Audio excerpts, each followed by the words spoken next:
നമസ്കാരം, പ്രവാസിയിലേക്ക് സ്വാഗതം. യുകെയിൽ ഉണ്ടായ അപകടത്തിൽ പ്രവാസി യുവാവിന് ദാരുണാന്ത്യം. പൊതുവെ യുകെയിൽ അപൂർവമായ ജോലിസ്ഥലത്തെ അശ്രദ്ധ കൊണ്ടുള്ള മരണത്തിൽ നിർഭാഗ്യവശാൽ ജീവൻ വെടിയേണ്ടി വന്നത് കാലടി കൊറ്റമറ്റം സ്വദേശി റേഗൻ ജോസിനാണ്. കഴിഞ്ഞ 2 പതിറ്റാണ്ടിനിടയിൽ യുകെ മലയാളികളുടെ ഓർമ്മയിൽ ഇത്തരമൊരു അപകട മരണം ആദ്യമെന്നാണ് കരുതപ്പെടുന്നത്. റേഗൻ യുകെയിൽ എത്തിയിട്ട് വെറും 4 മാസം മാത്രമേ ആകുന്നുള്ളൂ. ബെഡ്ഫോർഡ് ഹോസ്പിറ്റൽ നഴ്സായി എത്തിയ സ്റ്റീനയുടെ ഭർത്താവാണ് റേഗൻ. തൃശൂർ സ്വദേശിനിയായ സ്റ്റീനയും അടുത്ത കാലത്താണ് യുകെയിൽ എത്തിയത്. ഇവർക്കൊരു കുട്ടിയുമുണ്ട്.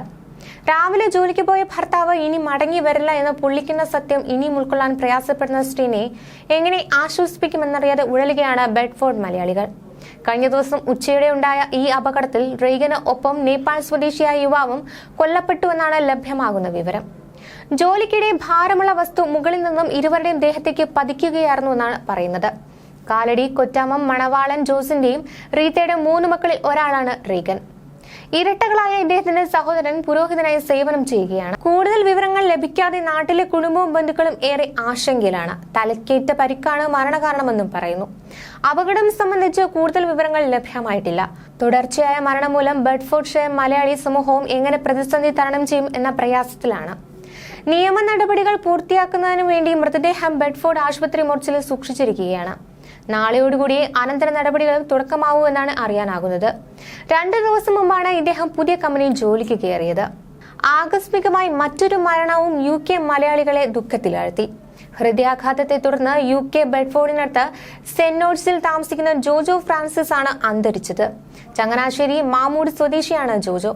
കഴിഞ്ഞ ദിവസം രാവിലെ 5:30 വീട്ടിൽ വെച്ചായിരുന്നു മരണം. പാരാമെഡിക്സ് എത്തി വീട്ടിലെത്തി നടത്തിയ പരിശോധനയിലാണ് മരണം സ്ഥിരീകരിച്ചത്. 1.5 വർഷം മുമ്പ് ജീവിതം തേടി യുകെയിലെത്തിയ കുടുംബം ഗ്രഹനാഥന്റെ വിയോഗത്തിലുണ്ടായ ഞെട്ടലിൽ തന്നെയാണ്. നാട്ടിൽ ചെറിയൊരു ബിസിനസ് നടത്തി കച്ചവടം നഷ്ടത്തിലായതോടെ എങ്ങനെയും രക്ഷപ്പെടണമെന്ന ആഗ്രഹത്തിലാണ് ഭാര്യ റീനയ്ക്കൊപ്പം ജോജോ യുകെയിലെത്തിയത്. 11 ലക്ഷം രൂപ ഏജൻസിക്ക് നൽകി ബെഡ്ഫോർഡിനടുത്ത് സെന്റോഴ്സിൽ ഒരു നഴ്സിംഗ് ഹോമിലാണ് ഭാര്യ റീന ജോലി തരപ്പെടുത്തിയത്.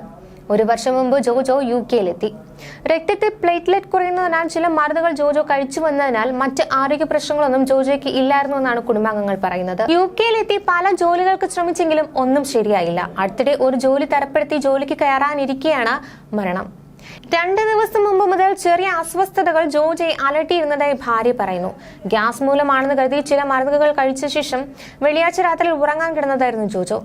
ഭാര്യ ഗ്യാസിനും തലവേദനയ്ക്കുമുള്ള മരുന്നുകൾ മകനെ ഏൽപ്പിച്ച ശേഷം നൈറ്റ് ഡ്യൂട്ടിക്ക് പോവുകയായിരുന്നു. സാധാരണ അതിരാവിലെ എഴുന്നേൽക്കുന്ന സ്വഭാവമായിരുന്നു ജോജോയ്ക്കുണ്ടായിരുന്നത്. രാവിലെ 4-നും 5-നും ഭാര്യ റീന ജോജയെ വിളിച്ചെങ്കിലും ഫോൺ എടുക്കാതായതോടെ സംശയം തോന്നുകയും തുടർന്ന് മകനെ വിളിച്ചെഴുന്നേൽപ്പിക്കുകയും മകൻ ഫോൺ നൽകാൻ പപ്പയുടെ അടുത്തെത്തിയപ്പോഴാണ് ജോജോയെ മരണമടഞ്ഞ നിലയിൽ കണ്ടെത്തിയത്. മകൻ ഫോൺ പപ്പയുടെ ചെവിയിൽ വെച്ച് നൽകിയെങ്കിലും ആദ്യം കളിപ്പിക്കുകയാണെന്ന് കരുതുകയായിരുന്നു. പിന്നീട് കയ്യിൽ പിടിച്ചപ്പോൾ മരിച്ച നിലയിൽ കണ്ടെത്തിയോടെ മകൻ തന്നെ പാരാമെഡിക്കൽ സംഘത്തിന്റെ സഹായം തേടുകയായിരുന്നു. ഉടൻ ഭാര്യ റീനയും ജോലിയിൽ നിന്ന് എത്തുകയും തുടർന്ന് മൃതദേഹം ഹോസ്പിറ്റലിലേക്ക് മാറ്റുകയുമായിരുന്നു.